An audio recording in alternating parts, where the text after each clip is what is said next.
Hello and welcome friends. तो इस video में मैं आपसे बात करने वाला हूं फर्स्ट एड किट में कौन कौन सी दवाइयां और सर्जिकल इक्विपमेंट्स जो है वो रखी जाती हैं, उन दवाइयों का उपयोग क्या होता है। फर्स्ट एड किट में जितनी भी सारी इक्विपमेंट्स होती है ना, तो उनका उपयोग क्या होता है, दवाइयों का उपयोग क्या होता है, ये सभी की जानकारी इस वीडियो में बिल्कुल ही आसान भाषा में दी गई है। और आप एक मेडिकल स्टूडेंट हैं या फिर से नॉन मेडिकल भी हैं, तो आप लोगों को यहाँ पे इन सभी दवाइयाँ और इक्विपमेंट्स की जानकारी होना चाहिए, क्योंकि ये जो है ना वो कॉमनली यूज किए जाते हैं और फर्स्ट एड किट जो है वो हर किसी के घर में होता है। तो आप लोगों को इन सभी इक्विपमेंट्स और दवाइयों की जानकारी जो है वो अवश्य होनी चाहिए। तो चलिए हम लोग जानते हैं दवाइयों के बारे में। उससे पहले यहाँ पे कुछ इंपॉर्टेंट पॉइंट है जिनकी जानकारी जो है वो हर व्यक्ति को होनी चाहिए। अगर आप डॉक्टर के प्रिस्क्रिप्शन पे ये सैंपल देखने के लिए मिलता है तो उसका क्या मतलब होता है। अगर आप लोगों को डॉक्टर के प्रिस्क्रिप्शन या फिर से पुर्जे पर ओडी, बीडी, टीडीएस, क्यूआईडी देखने के लिए मिलता है, तो इन सभी का मतलब क्या होता है दोस्तों। तो ओडी का मतलब होता है दिन में एक बार, बीडी का मतलब होता है दिन में 2 बार, टीडीएस का मतलब होता है दिन में तीन बार, साथ ही साथ क्यूआईडी का मतलब होता है दिन में 4 बार। मतलब कि प्रिस्क्रिप्शन में जो सैंपल मेंशन होगा उसके अकॉर्डिंग आप लोग समझ जाना कि हमें ड्रग जो है, दवा जो है वो दिन भर में कितनी बार लेनी है। ठीक है, तो कुछ इस प्रकार के सैंपल से आप लोग समझ जाना। साथ ही साथ यहाँ पे आप लोगों ने मेडिसिन के पैकेजिंग पे देखा होगा, जैसे कि यहाँ पे कोई भी कैप्सूल की पैकेजिंग है, टैबलेट की पैकेजिंग है, सिरप की पैकेजिंग है, तो उस पर आपने जो है ना वो आईपी देखा होगा, बीपी देखा होगा, यूएसपी देखा होगा। तो इन सभी का मतलब क्या होता है। तो आईपी का मतलब होता है इंडियन फार्माकोपिया, बीपी का मतलब होता है ब्रिटिश फार्माकोपिया और यूएसपी का मतलब होता है यूनाइटेड स्टेट फार्माकोपिया। अब दोस्तों बात आती है कि फार्माकोपिया क्या होता है। तो फार्माकोपिया जो है ना वो एक बुक होती है जिसमें मेडिसिन्स की सभी जानकारी मेंशन की जाती है। ठीक है दोस्तों, कि मेडिसिन्स यहाँ पे बनाने की प्रोसीजर क्या होती है, अगर मेडिसिन मैन्युफैक्चरिंग के दौरान कोई भी एरर देखने के लिए मिलता है तो उसे ठीक कैसे करते हैं, वो सभी यहाँ पे फार्माकोपिया के बुक में मेंशन होता है। ये सिंपल सा अगर आप लोगों को समझना है तो सिंपली आप लोग समझ जाओ कि यहाँ पे फार्माकोपिया में जो है ना वो मेडिसिन की सभी जानकारी मेंशन की जाती है। तो अगर यहाँ पे आप लोग मेडिसिन के पैकेजिंग पे देखने के लिए मिलता है आईपी, तो आप लोग समझ जाना कि ये इंडियन फार्माकोपिया के बुक के प्रोसीजर पे मेडिसिन बना हुआ है। बीपी देखने के लिए मिलता है तो ब्रिटिश फार्माकोपिया के बुक के प्रोसीजर पे ये मेडिसिन बना हुआ है। साथ ही साथ यूएसपी देखने के लिए मिलता है तो समझ जाना कि यूनाइटेड स्टेट के फार्माकोपिया के बुक के प्रोसीजर पे ये मेडिसिन जो है ना वो बना हुआ है। चलिए अब हम बात करते हैं कि फर्स्ट एड किट में कौन कौन सी मेडिसिन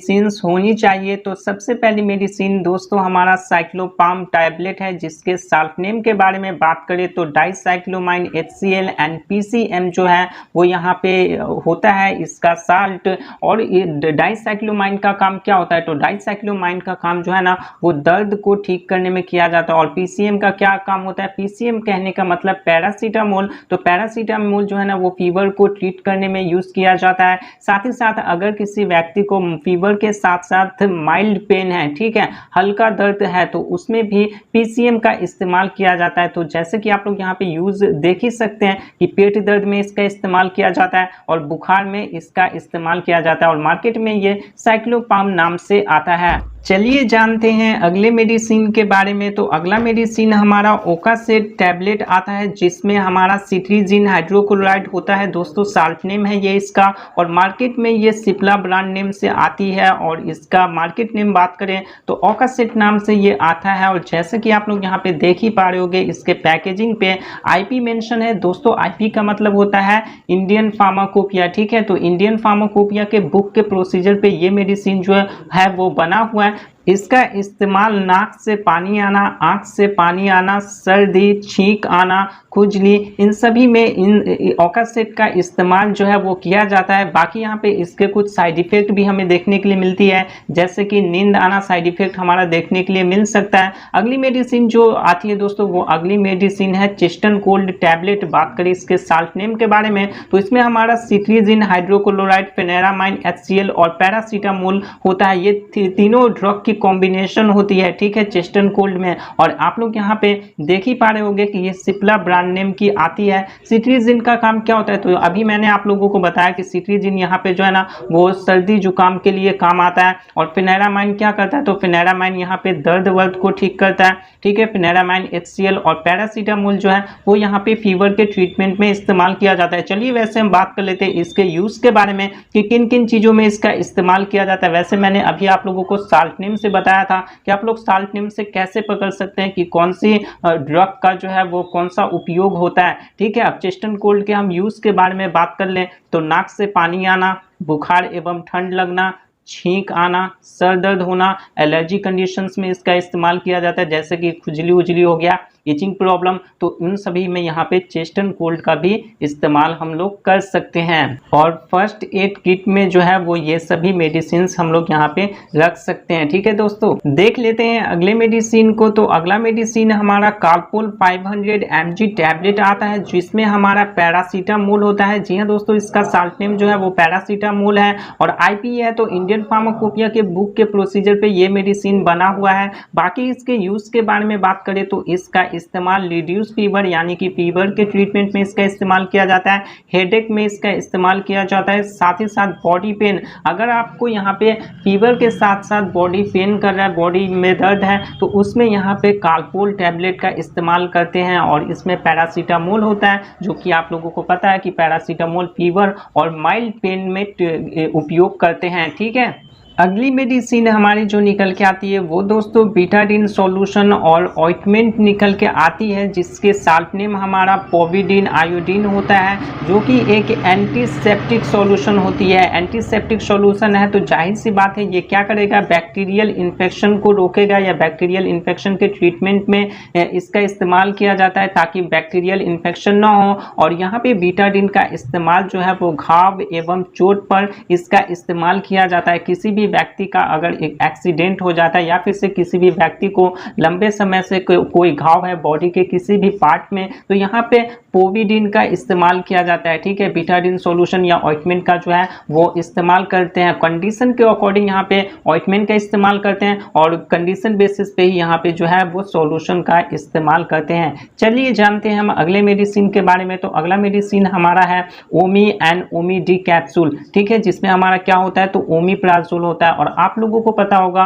कि जोल यहाँ पे मेडिसिन के अंत में लगा हुआ है प्राजोल, तो इसका इस्तेमाल किस में किया जाता है, एसिडिटी के प्रॉब्लम में इसका इस्तेमाल किया जाता है। किसी भी व्यक्ति को जो है वो स्टमक से रिलेटेड प्रॉब्लम है तो उसमें इस्तेमाल इसका किया जाता है, ठीक है। और मैंने यहाँ पे जो है वो एक डेडिकेटेड वीडियो में बता भी रखा है कि दवा के नाम से ही कैसे पहचाने कि उसका उपयोग क्या होता है। वो वीडियो आपने नहीं देखी है तो आई बटन में वीडियो की लिंक दी गई है, तो आप लोग उससे देख के जान सकते हो कि दवा के नाम से ही कैसे पहचान सकते हैं। साथ ही साथ आप लोग यहाँ पे देख सकते हो कि IP के प्रोसीजर पे ये बना हुआ है, यानी कि इंडियन फार्माकोपिया के बुक के प्रोसीजर पे ये मेडिसिन बनी हुई है और एल्किम कंपनी की ये मेडिसिन जो है वो आती है। इसका इस्तेमाल दोस्तों एसिडिटी में किया जाता है, नोजिया में किया जाता है, वोमिटिंग में किया जाता है, chest pain due to acidity, मतलब कि एसिडिटी की वजह से सीने में जलन होती है, दर्द होती है, तो उसमें जो है वो ओमी का इस्तेमाल किया जाता है, जिसकी साल्ट नेम हमें ओमीप्राजोल देखने के लिए मिल जाती है। नेक्स्ट मेडिसिन के बारे में बात कर लें तो नेक्स्ट मेडिसिन हमारा दोस्तों वो यहाँ पे बर्नॉल क्रीम निकल के आता है, जिसका इस्तेमाल जो है वो जले हुए स्थान पे करते हैं। किसी भी व्यक्ति का यहाँ पे हाथ अगर जल गया हो या बॉडी का कोई भी पार्ट जो है वो बर्न हो गया हो, जल गया हो, तो उसमें यहाँ पे जो है ना वो बर्नॉल क्रीम का इस्तेमाल करते हैं। अगले मेडिसिन के बारे में हम बात करें तो अगला मेडिसिन हमारा दोस्तों वो ओमनीजेल क्रीम है। इसका इस्तेमाल जो है वो पेन को रिड्यूस करने में किया जाता है, ठीक है। किसी भी व्यक्ति के यहाँ पे बोन एंड जॉइंट में पेन देखने के लिए मिलती है तो उसमें जो है वो ओमनीजेल क्रीम का इस्तेमाल करते हैं ताकि यहाँ पे पेन से जो है वो रिलीफ मिल सके।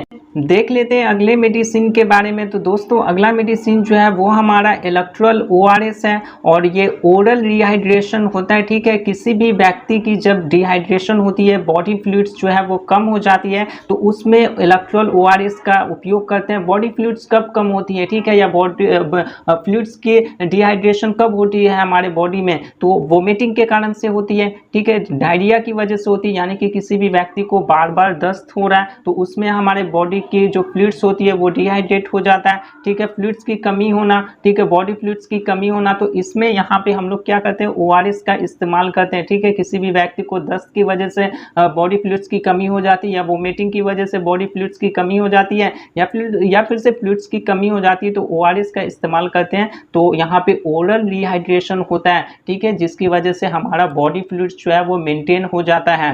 और जैसा कि आप लोग यहाँ पे देख ही सकते हो कि ये आईपी के प्रोसीजर पे बना हुआ है, यानी कि इंडियन फार्माकोपिया के बुक के प्रोसीजर पे जो है ना वो ये बना हुआ है। चलिए जानते हैं अगले मेडिसिन के बारे में। तो अगला मेडिसिन दोस्तों हमारा हाइड्रोजन पेरोक्साइड सॉल्यूशन है, जिसका इस्तेमाल जो है वो चोट लगी हुई स्थान को साफ करने में किया जाता है, या फिर से किसी भी व्यक्ति को पुराना घाव हो रखा है तो उसमें जो है वो इसका इस्तेमाल किया जाता है साफ करने में। जैसा कि आप लोग यहाँ पे बॉटल पे देख ही सकते हैं, डिसइंफेक्शन के लिए इसका इस्तेमाल किया जाता है, सैनिटाइजेशन के लिए इस्तेमाल किया जाता है, क्लीनिंग और सरफेस क्लीनिंग के लिए इसका इस्तेमाल किया जाता है। अगर आप एक लाइन में समझोगे तो किसी भी व्यक्ति को अगर चोट लग जाता है, ठीक है, तो उसके वजह से क्या होता है ना कि बॉडी में इंजरी हो जाती है, तो वहां पे साफ करने के लिए, ब्लड को साफ करने के लिए इस्तेमाल किया जाता है। और किसी व्यक्ति को पुराना घाव वाव है तो उसे यहाँ पे साफ करने के लिए जो है वो यहाँ पे हाइड्रोजन पेरोक्साइड का सॉल्यूशन का इस्तेमाल करते हैं। चलिए जानते हैं अब हम सर्जिकल इक्विपमेंट्स के बारे में कि कौन कौन सी सर्जिकल इक्विपमेंट्स जो है वो हमारे फर्स्ट एड किट में होना चाहिए। तो सबसे पहले आता है ड्रेसिंग बैंडेज, यानी कि पट्टी जो है वो हमारे इसमें फर्स्ट एड किट में होना चाहिए, क्योंकि अगर किसी भी व्यक्ति को जो है वो इंजरी हो जाती है तो यहाँ पे आप लोग पट्टी का इस्तेमाल कर सकते हैं। साथ ही साथ कॉटन ऊन होना चाहिए, रुई आप लोगों को फर्स्ट एड किट में होना चाहिए। उसके साथ साथ दोस्तों वार्म बैंडेज जो है वो होना चाहिए, गर्म पट्टी होना चाहिए। साथ ही साथ एक एडहेसिव बैंडेज मतलब कि चिपकाने वाली पट्टी भी यहाँ पे फर्स्ट एड किट में होनी चाहिए। उसके साथ साथ स्मॉल बैंडेज यहाँ पे होना चाहिए, और मास्क आप लोगों को जो है वो फर्स्ट एड किट में रखनी है, ठीक है। तो ये सभी सर्जिकल इक्विपमेंट्स जो है वो फर्स्ट एड किट में प्रेजेंट होना चाहिए। उसके अलावा और भी सर्जिकल इक्विपमेंट्स जो है वो हमारे फर्स्ट एड किट में होनी चाहिए, जैसे कि पल्स ऑक्सीमीटर, किसी भी व्यक्ति की पल्स रेट चेक करने के लिए जो है पल्स ऑक्सीमीटर का होना जरूरी है। साथ ही साथ ब्लड प्रेशर मॉनिटर होना चाहिए, किसी भी व्यक्ति के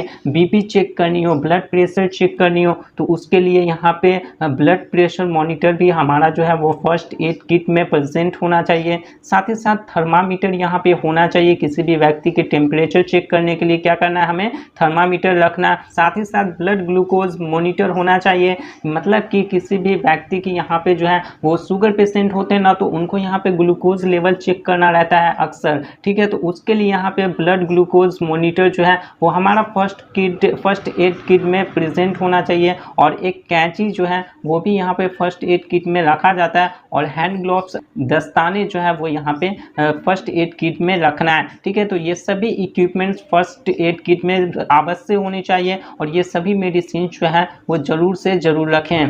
तो दोस्तों ये सभी मेडिसिन एंड इक्विपमेंट्स जो है वो फर्स्ट एड किट में रखा जाता है, और इन सभी के उपयोग भी मैंने आपको बता दिए हैं। तो अगर आप लोगों को वीडियो पसंद आई हो तो क्या करना है कि वीडियो को लाइक शेयर एंड सब्सक्राइब जरूर करना है। तो मिलते हैं एक नई वीडियो में, तब तक के लिए जय हिंद, वंदे मातरम।